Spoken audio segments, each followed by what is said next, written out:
Баарыңыздар билгендей эле Мухтасар деген китеп бар го. Орта Азияда окулат.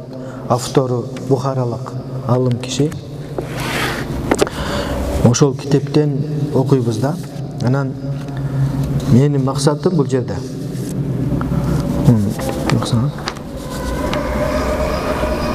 Эме кылып буга эмне кылышты, убакытын бөлүштү, сарпташты, анан бардыгы эле которгон. Бирок көпчүлүгү которгондо башка китептерден комментарийлерди алып которушканда, а менин максатым бул китептин өзөгүн гана сөзмө сөз которуу. Комментарийси жок. Анан ошол жактан мында мүмкүн болушунча биз кандайдыр бир өкүмдөрдү чыгарганды үйрөнсөкпү деген оюм бар да.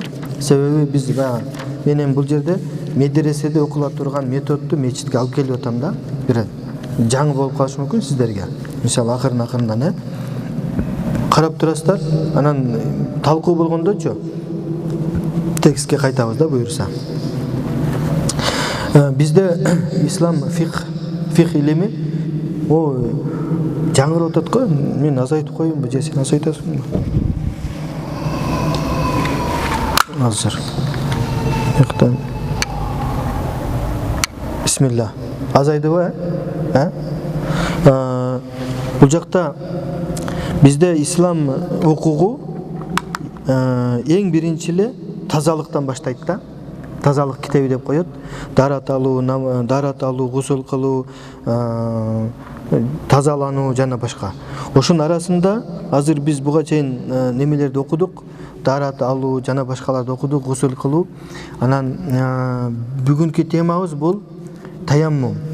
Суу жок учурунда кантип дарат алат мусулман киши. Кыргызча кургак дарат деп коюшат. Ошол таяммум деп коет арабчасы. Демек, таяммумду ким алат? Автор айтат, таяммум бул билесиздер, жерге колун чаап туруп топуракка жүзүн арчыйт, анан дагы бир чаап, эки колун чыканак менен эме кылып сүртүп коет. Ошол таяммум да. Таяммумду кимдер алат десе, дараты жок адам, жунуп болуп калган. Жунупту бизде мындай жалпак тил менен гусулу жок деп коюшат да. Өзү илимий жактан гусулу жок эмес, жунуп деп айтылыш керек да. Анан гусул жок деп көнүп калышкан. Анан биз деле кээде гусул жок деп айтабыз, элге түшүнүктүү болуш үчүнчү. Илимий жактан туура эмес да. Анан бул эми баягыдай московская дегендей да. Московская деп айтабыз го. Москва көчөсү да кыргызчачы. Московская дейбиз да. Анан үчүнчүсү таяммумду кимдер кылат? Баягы этек кири көргөн, ошондой эле нифас канын көргөн аялдар. Суу жок учурунда суу менен дарат алганга, суу жок учуру же суу менен дарат алганга кудурети жок, алуу жок учурда ушул 4 түрлүү адамдар не кылат экен? Таяммум алса болот. Дараты жок, жунуп болуп калган, этек кирин көргөн, анан нифас канын көргөн эркек аял кишилер.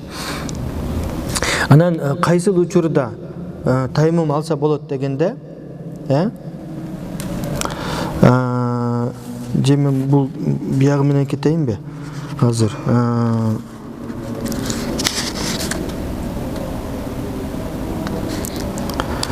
Биринчиси либу'дихи милан дейт. 1 мил алыс болсо дейт. Биздеги мынау шариатыбыздагы өлчөмдөр бар го. Динар, мисалы алтын тыйын, дирхам, күмүш тыйын, анан мынау мил, фарсах, анан со жана башка өлчөмдөр бар да.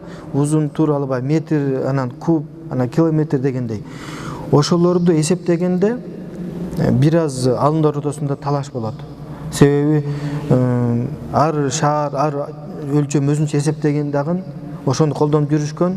Анан азыр 21-кылымда дүйнө жүзү бир айыл сыяктуу болуп калды да, заматта эле нар жака учасың, кайра бияка келесиң, анан ошондо анан не болду? Баягы метрлер чыкты, километрлер кийинирээк чыгып калды да. Ошондо бир аз маселе болуп калат да. Бул жакта мисалы 1 миль дегенде орусча милди миля дейт экен, миля деп айтылат экен, миля деп бул өзү латын сөзү экен да, миля дегенчи, латынча экен. Арабтар миль деп айтышат. 1 миль алыстыкта болгондо таяммум кылса болот дейт. 1 милди талаш болуп атат бул жерде алымдар ортосундачы.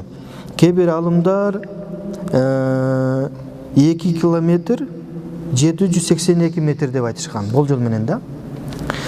Дагы бир көз караш 1 километр 855 метр деген 1 милди. Кээ биркелер 1 километр 623 метр деген болжолдуу түрдө да эми. Демек эң азы 1,6 километр, эң көбү 2,7-2,8 километр да. Анан көбүнчө 1,6 деп окуганбыз биз кичинебизденчи. 1 километр 1,6 километр деп окуганбыз. Демек ошончолук алыстыкта болгондо эмне кылат экен? Мисалы сиз азыр бул жердесиз, суу жок болуп калды. Сураштырсаңыз суу 2 километр нары бар экен да. 2 километрден ашык. Демек сиз бул жерден туруп алып ошондо неме кылсаңыз болот да, тайымым алсаңыз болот. 2 километрден көп болгондочу. Бул жерде эми эң азы 1,6, эң көбү 2,7, бирок 2,7ге көп амал кылышпайт да. Көбүнчө 2,6, 2,8ге амал кылышат. 1,6 менен 1,8гечи. Ошондон алысыраак болгондо не эме кылса, тайымым кылса болот. Анан милди эсептегенде кантип эсептейбиз дегенде имам Хасан айтат, алды жагына эмес, арт жакка, оң жакка же сол жакка дейт. Мисалы, сапардасыз, бир жерден дарат алып мечитке барып токтолсоңуз суу жок. Анан сураштырдыңыз да. Суу андай-мындай десеңиз, артка кетиш керек экен да. Артка ошондо 2-3 километр кетпейбиз да. Оң жакка деле ошо 1,6, 1,8. Ал эми алдына болсо, анда ал жакка кете берсин дейт да. Сенин сапарың биякта да. Сага зыян эмес, сага наоборот пайда болуп калат да, туурабы? 2-3 километр болсо деле, артка кеткен сага зыян болуп калат да. Анан ал кишинин көз карашы бир аз башкача экен. Ал киши айтат, эгер артка 1 миль кетсе, анан кайра дагы келгенде 2 миль кетип калып атат деген пикирин айтыптыр. Бирок ал мындай негедир алдын ортосунда мындай көп деле эске алынбай калыптыр да. Мындай маалымат катары айтып койдум да сиздергечи. Демек биринчиси 1 миль алыс болгондо, экинчиси марат аули марат, оору себептен. Мисалы, суу бар, дарат алса ооруйт. Же ооруу күчөп кетет. Мисалы, врач, же болсо врач айткан, сен азыр мисалы операция болду, эмне болбосун, мисалы, врач айтты, бирок бул врач намазкан врач болуш керек. Намазкан, намазды түшүнгөн, мындай диндар врач болуш керек да. Ошондуктан биз арабыздан диндар врачтарды даярдашыбыз керек. Эгер кайсы бир айылда, аймакта намазкан врач жок болсо, коомчулук намазкан врачты даярдап ошол жака алып келгенге милдеттүү болуп калат да. Акылбы? Демек, намазкан врач сен суу тийгизбе деп айтса, ошондо ал тийгизбейт. Эмне үчүн мен намазкан дедим? Себеби шариятыбыз ошону талап кылат. Өткөндө мен операция болгондон кийин өтүмдү алдырганда намазкан орозо кармаган намазкан врачтар бардыгы айтты, орозо кармай бериңиз деп. Мен больницадан чыгып эле эртеси орозо Рамазан болуп калды да. Анан намаз окубаган, орозо кармабагандар алар айтты, жок, сен 6 ай диета кармашың керек деди да. Анан ошондо мен баягы намазкандарды, намазкан немелерди сөзүн эме кылып, ошого амал кылдым дагы, эмне кылдым, орозо кармадым да. Көпчүлүк мени коркутту да, сен кайра начар болуп кетесиң. Эч нерсе болгон жок да, көрдүңүздөр. Демек, ошондой учурда биз намазкан немеге кайрылышыбыз керек да. Оорууду түшүндүк, баягыдай ооруу күчөп кете турган болсо, же күчөп кетсе, же болбосо оорунун айыгуусу кечиксе деле. Мисалы айтты, сен азыр дарат албашың керек, суу тийгизбешиң керек. Бирок эгер суу тийгизип дарат алып жүрсөң, сен айыгасың, бирок анда мисалы айыгуу немең 2-3 ай кечигип калат. Суу тийгизбесең, мисалы 1 айдан кийин айыгасың, суу тийип калса 2-3 айдан кийин деп. Ошентип айта турган болсо, анда деле суу тийгизбесе болот, Кийинкиси суук болгон учурда.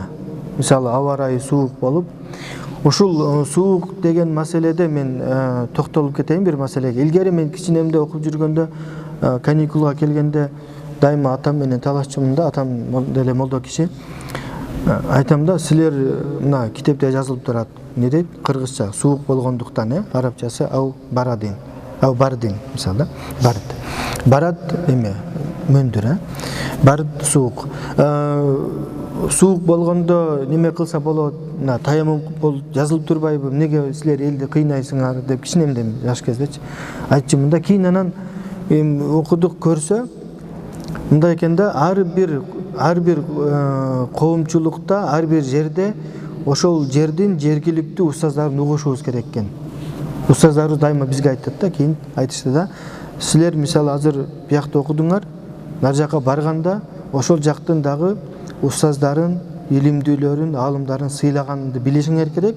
Ошондой эле бул китептерде деле жазылган, ар бир жердин өзүнүн баягыдай не деп коет, өтө зарыл болгон учурларда жергиликтүү устаздары чечим чыгарсын деген эреже бар да биздечи.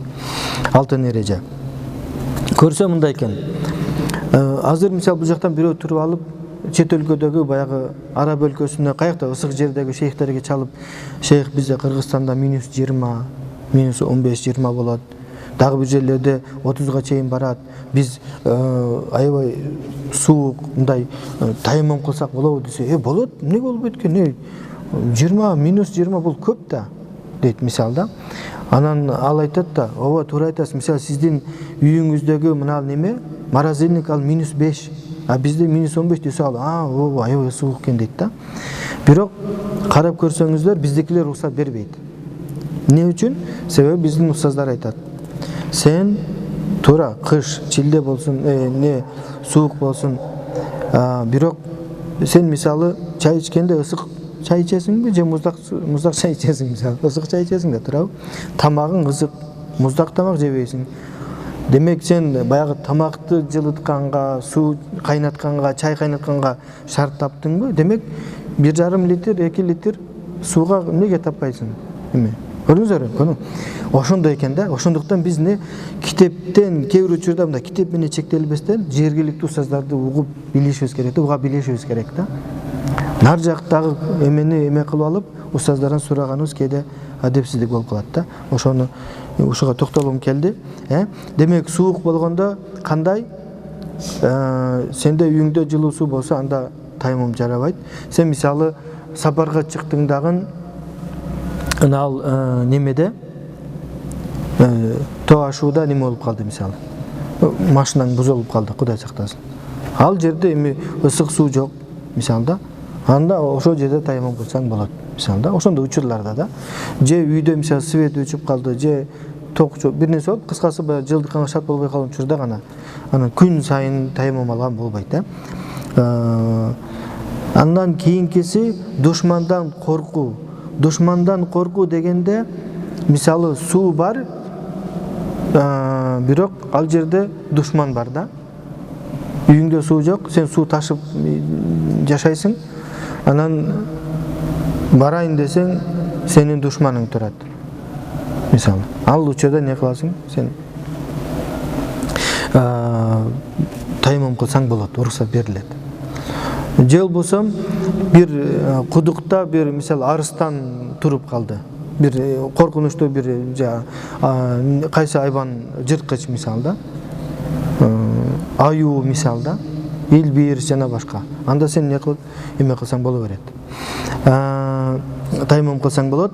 Ошондой эле мисалы сенде сууң бар, сен сапардасың, бирок дарат алып койсоң, чаңкап каласың. Ажга каласың, чаңкап каласың. Ошол учурда деле тайымым кылса болот. Же болбосо мисалы кудук бар, кудукта суу бар. Аны алайын десең, сенде аны ала турган шайман жок, чака жок, же аркан жок. Ал учурда деле тайымым кылсаң болот. Анан бизде ошол айт намазында, айт намазы замат деле бүтүп калат, 1-2 мүнөттө элечи. Айт намазы үчүн тайымым кылса болот. Мисалы, сен башында дарат алып келдиң, Birinchi mesele neme eкен? Даратсызсың, намаз башталып қалды, намазға тура деді. Анда таймам қылсаң болады, айт намазға. Же болбосо сен дарат алып келип намаз окуп жаткан учурда дарат сынып қалды. Эми адамдар ар кандай экен, кээ бир адамдар мындай чукул жел чыгып кетиши мүмкүн экен, оору себептен, ар кандай себептен эми. Же катуу күлгөндө, мисалда, өткөндө бирөө айтат, катуу күлгөндө дарат бузулуп калды дейт да, эми ар кандай учурлар болот. Ошондой учурда сен намаз учурундасың, айт намазын окуп атасың, анда не кыласың? Кайра эле таймам кылып туруп, аны улап кетсең болот да. Же болбосо жаназа намазы болуп калды. Жаназа намазында деле башталып калса, таймам кылсаң болот. Бирок эгер жаназа намазында баягы маркумдун ээси болсо, анда алар дарат алыш керек болот. Себеби элдин баары аларды күтөт да. Турабы? Аларды күтөбүз да биз баардык. Кана эмеси, баласы, кана тигиниси, кана туугандар, кана алар көнчө биринчи сапта болот, андан кийин баштайбыз. Ал эми жат бирөө болсо, ал киши таймам кылса болот. Суроо барбы ушул темага байланыштуу? Түшүнүктүү болдубу? Мен же тез айтып койдумбу? Ар бир намазга бирден таймам алыш керекпи же бир таяммум? Бир таяммум суу жок учурунда 10 жылга жетет деген хадисте. Кийинки намаздарга жарайбы? 10 жылга жетет деген хадисте. 10 жыл. Бир таяммум? Эми хадисте ушинтип мындай апыртып айтылган да, мындай 10 жыл болсо деле таймам алып жүрө бер деген да, жете берет, канча намаз кылса боло берет. Бирок азыр окуйбуз кейинирээк, намаз таймам кайсыл учурда сынат. Сынбайса жарай берет. Анан сынып калса, анда уже окуйбуз ал жөнүндө иншалла.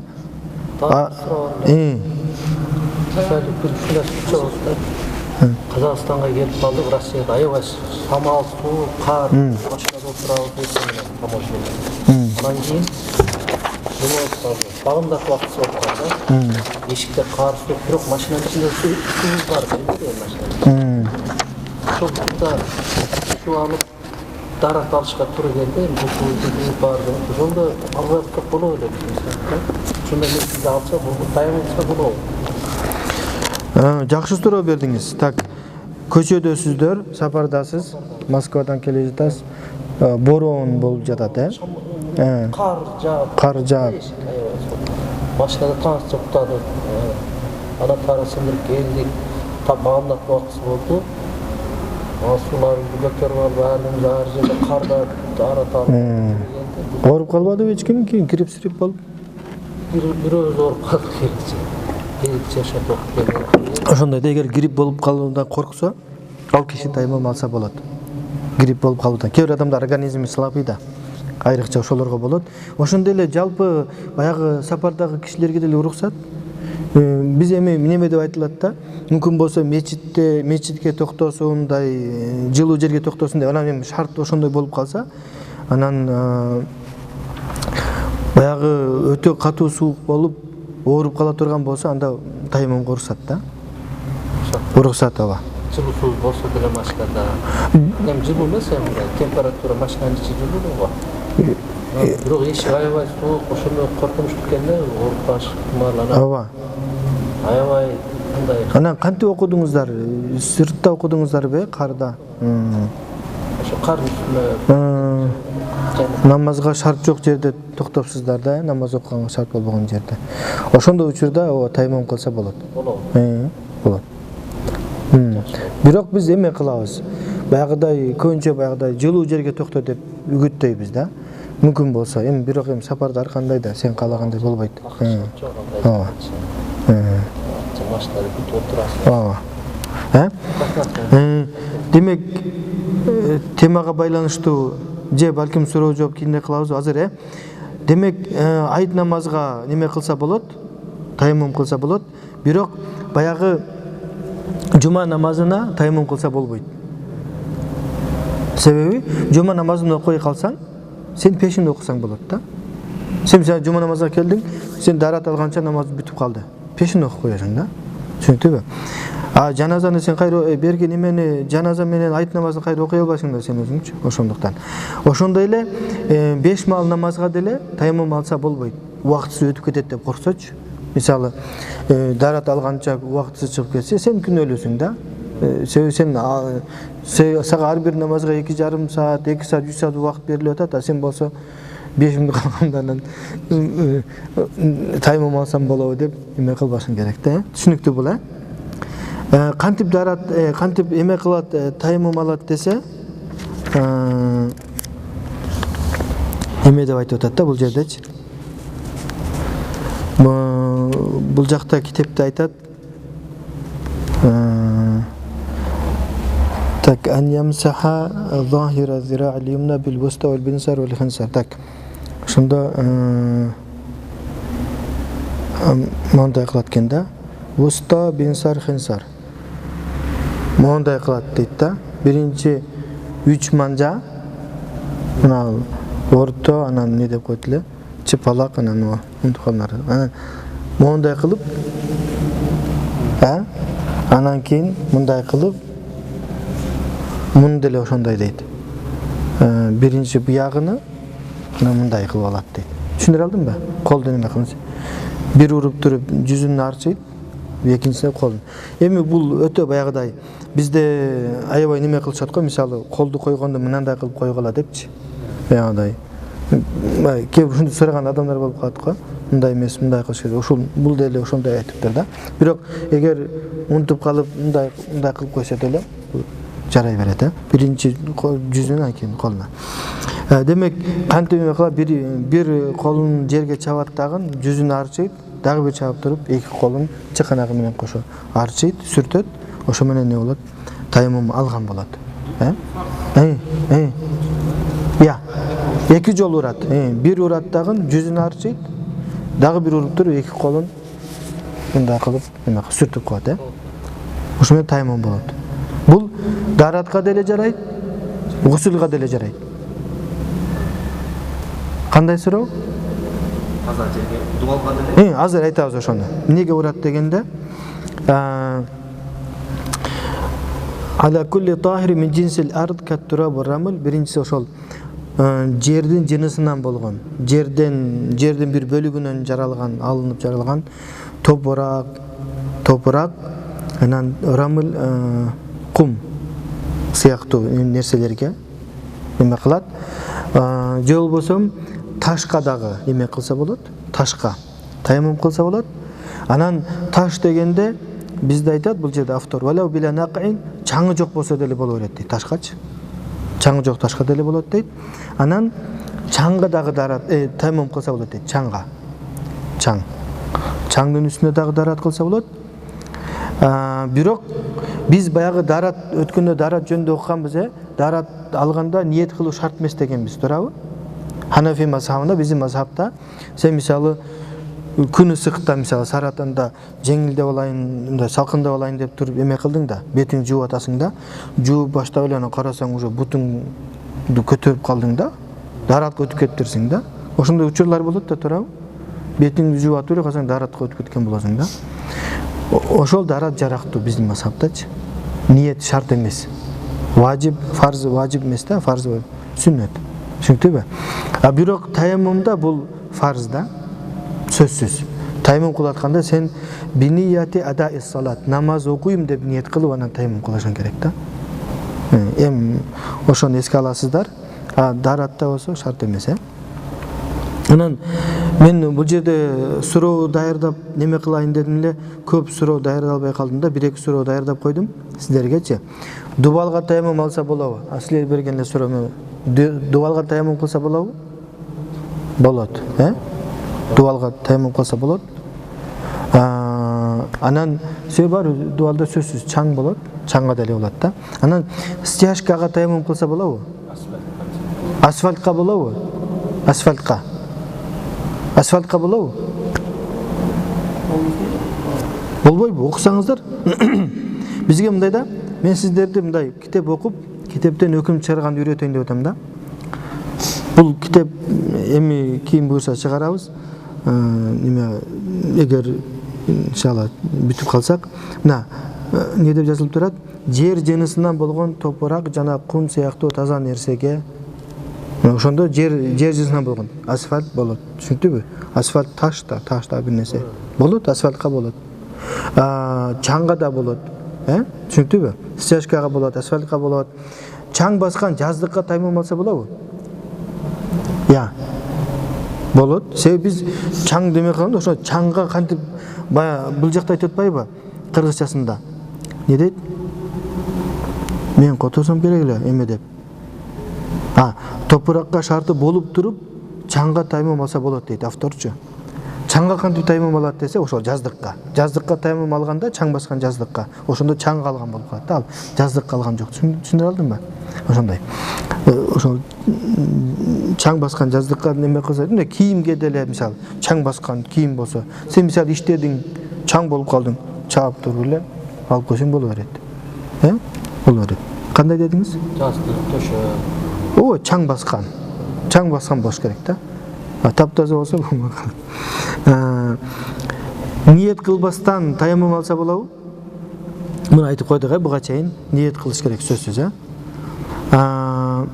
Андан кийинки маселе, мен мына жердеги көп маселелерди айтпай калдым да.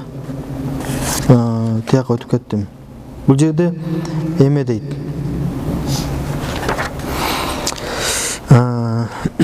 Эме кылып атканда, таймом кылып жатканда немесин алып койсун дейт. Шакек, анан билерик болсо, аялдар ошону алып койсун дейт. Анан Ханафи мазхабынын өзгөчөлүгүндө, биздин мазхабтын өзгөчөлүгүндө жинсул ард, жердин жынысынан болгон нерсеге болот дедик го. Аябай кенен кетишиптир да алымдарчы. Бул жерде айтат,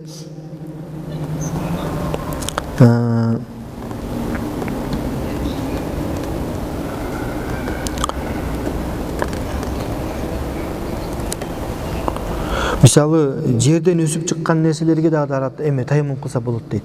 Мисалы даракка, чөп чарга, ошондой эле баягы жерден чыккан немелерге, кендерге, темир, анан дагы баягы жез, алтын, зужач, айнек, ошолорго болот дептир да.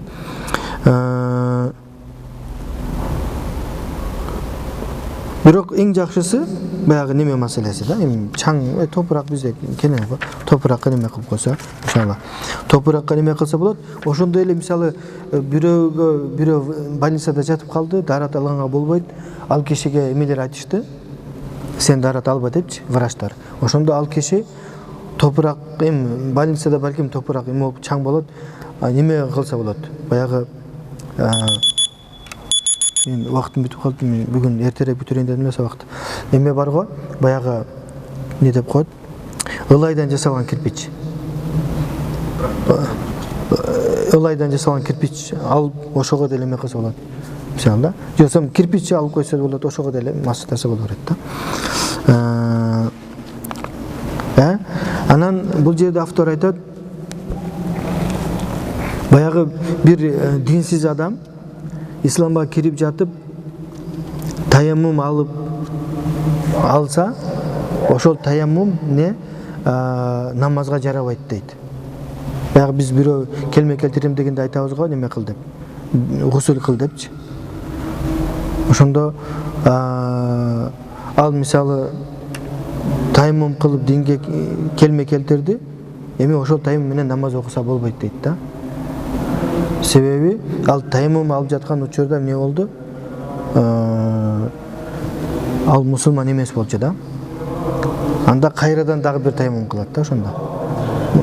Бир таяммум алып динге анда. Анан бирок ошол таяммум менен неме кылып, эми ниетсиз алган дарат жарат. Муну өткөндө айтканбыз. Ниет кылбай туруп эле дарат алса жарай берет.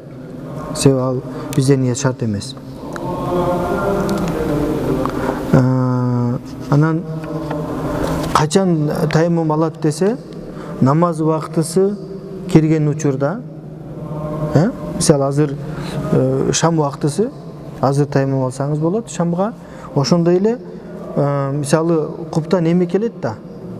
Куптанан алдың деле, намаз окуса кирерден алдың деле тайынып алсаңыз болот. Алдын ала. Болот. Анан үчүнчү учур, эгер мисалы сапарда болуп калып, жаныңыздагы сапарлаш кишиден сурагандан кийин деле же сурабастан мурда деле алсаңыз болот.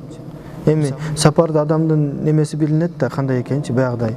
Жакшы эле жүргөн, бирок сапарда билинип калды да жаман экенчи, анан урушуп кеттиңер. Анан кыскасы эми ошон үчүн сафар деп айтылат арабча. Сафар дегени сумия сафар сафар лана юсфир rijal, юсфир ани rijal дейт арабчачы. Себеп сапар деп аталганы асфара деген ачты деген да. Бул адамдарды ачат дейт. Чыныгы жүзүн ачып көрсөтөт да сапарчы. Ошондуктан. Ана ошондо бербей коет деп ойлосуң, же бербей койду, айырмасы жок. Экөөндө тең не сурап деле, сурабай деле неме кылсаң боло берет да. Тайымым кылсаң болот. Ал эми сурабай туруп, сурабастан туруп, тайымым кылса болот дегенде имам Абу Ханифа болот дейт, бирок берки эки шакирти жок сурасын дейт да биринчи. Бирок фатва бергенде имам Абу Ханифа немесимен фатва берилет. Сурабай эле эме кылса боло берет. Анан таяммум менен парз намаздарын, сүннөт, нафил бардык намаздарды окуй берет. Важип бардык намаздар окулат таяммум менен. Анан таяммумду эмне бузат десе, даратты буза турган учурлар бардыгы бузат. Өткөндө окудук, дарат кайсы учурда бузулат. Мисалы, жел чыкса, кан кусса, жана башка, тамак кусса, жана башка. Ошол уктаса мисалда, ошол дарат бузулган учурлар бардыгы, бузуучу учурлар таяммумду бузат. Ошондой эле дарат алганга же гусул кылганга суу табылган учурда, же суу колдонууга шарт болгон учурда, ошол заматта дарат таяммумдун дараты бузулат. Таяммумдун өзгөчөлүгүчү. Мисалы, крайникти ачтың, суу жок да, анан изек таппадың. Ошол суу чыгышы менен көрдүң, уктуң, ошол заматта даратың бузулат да. Мындай. Таяммумдун өзгөчөлүгү ошондой. Ошол заматта. Мисалы, арыкта сууду көрдүңбү? Болду уже. Заматта ошол көрүшүң менен таяммум. Ошон үчүн биз тамашалайбыз да кээ бир учурдачы, баягы устаздарды көрүп калганда анан сен өт имамчылыкка дегенде, анан мен айтам, жок, биздики таяммум мынча ана таяммум болуп калат дейм да. Көргөндө эле уже бүттү, биз уже имамчылыкка жарабайбыз депчи. Же болсом сабак бергенге жарабайбыз деп тамашалайбыз да. Таяммумдун өзгөчөлүгү ошондой. Ал эми бирөө мисал динден чыгып кете турган болсо, Кудай сактасын да. Бирөө чыкты дагы, бирок кайрадан динге кирди. Кайра тоба кылып, анын таяммуму бузулбайт дейт авторчу. Дагы бир маселе бул жерде. Бирөө мисалы суу жок, анан сууну күтүп калды. Намаз убактысында дагы бир убакыт бар да, 1-2 саат бар, жарым саат, 1 саат. Эгер суу чыгып калуусун, суу келип калуусун, суу пайда болуп калуусунан үмүт кыла турган болсо, намазды кечиктирсе болот. Мустахаб. Мандуб да. Мисалы, саат 1-ден өтүп азыр пешин кирет да. Пешинин убактысы кенен го, 1-ден 2 өткөндө экен. Ал киши асыр 6:22. Ошондо 6-га чейин күтсө болот да. 6-га чейин издеп күтүп, анан 6-ларда окуса болот. Анан сууну издегенде канчалык издейт дегенде, не дейт? Жанын огу жеткен жерге чейин дейт. Илгери баягы ушинтип эсептешкен да. Азыр эсептеп көрүшсө, жанын огу канчалык барат десе, 140-185 метр дейт. Ошондо бир 150-200 метр экен да. Ошончолук аралыкка чейин издесе болот дейт. Анан тияка барды, бияка барды, таппады. Анда издеп, ошончолукка чейин издейт да. Баягыдай 2 километр 1,6 баарын издеп жүрө бербейт дейт да. Бирок эгер бирөө айта турган болсо, 1,5 километрден кийин суу бар десе, анда барыш керек болот. Бирок сурай турган эч адамы жок, анда ошол 150-200 метр аралыкта издеп коет дейт да. Бул жерде кыргызча бир сөздү мен көптөн бери издеп жүрөм. Баягы жүк деп котордум да. Жүк болобу кыргызча же буюм терим дейбизби? Кантип айтабыз? Баягы сапарга чыккан адам сууну жүгүндө унутуп калса, баягы илгери сапарга чыкканда баягы немеге жүктөйт го? Төөнүн үстүнө, жылкынын үстүнө жүктөгөн буюмдары бар го. Багаж, азыр багаж дейбиз да. Ошону не дейт кыргызча? Адабий тилде. Я. Куржун ал өзү эле да кичинекей. Бул арабча рахил деп келген. Рахил дегени ошонун бүт буюм теримдери да. Же буюм терим дейбизби? Азыркы тилде багаж. Я. Жүк. Мен жүк деп ойлодум, анан же буюм терим. Башка сөз жокпу мындай? Жүк туура эле болобу, жүгүндө. Мисалы, сапардагы адам сууну жүгүндө унутуп десек, унутуп калса десек, түшүнүшөбү жүгүндө деген сөз? Укпапмын мен. Түшүнүктүү да бирок, түшүндүңүздөр да. Тиги мисалы, ошол жакта суу бар, унутуп калды дагы, менде суу жок деп таяммум кылып алды. Таяммум кылып намаз окуп койгон болсо, ал киши кайра намазын кайталап окубайт дейт. Унутуп калды, жарай берет дейт. Бирок Абу Юсуф ага макул болгон эмес. Имам Абу Ханифанын берки шакирти ал уруксат берген. Мен эртерээк чыгып кетейин дедим, намазга чейинчи. Бир жака барыш керек эле. Темага байланыштуу суроо барбы? Же суроо жооп кылсак узарып кетеби? Усулга ниет кыласыздар. Ал намаз кылуу же намазга отдельно дарат кылып кайда таймын бар керек. Биринчи суроо, экинчи суроо жана Жок, биринчи 5-нде окудуңуз. Асырга чейин дагы убакыт бар, суу табылып калды. Кайра окуш керек же ошол менен жарай берет?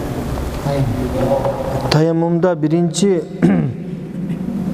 суу жок учурунда гусулга таяммум кылдыңыз, Болду. Ошо гусулга таяммум кылганыңыз намазга жарай берет. Гусулду неге эме кылып атасыз? Ошол намаз окуш үчүн да, ошол.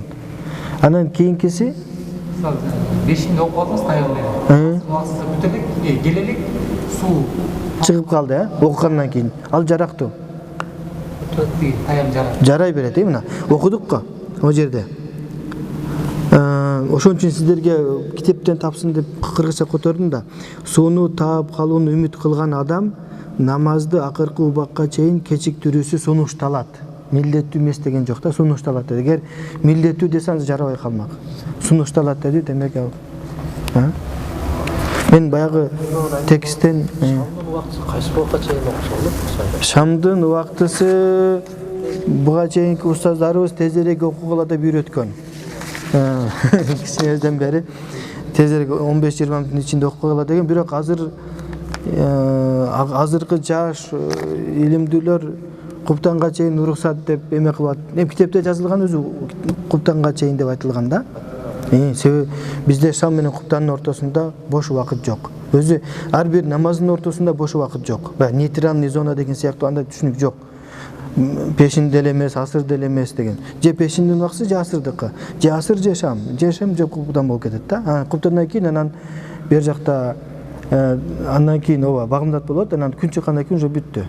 Анан бир гана бош убакыт бизде күн чыккандан баштап пешинге чейин бир аз эме бош убакыт бар, калганы уже уланып кете берет да. Өзү ошондой эреже. Иншалла. Берки намаз убактылар боюнча дагы иншалла сабак өтөбүз. Анда сабагыбыз бүттү. Амин. Рабби гфир ли ва ли валидайя ва джами'ил муслимат вал му'минат al-ahya minhum wal amwat yaqum sab Allahumma innaka liman nafi'an wa qalban khashi'an amalan mutaqabbalan wa du'an mustajaban bi rahmatika ya arhamar rahimin.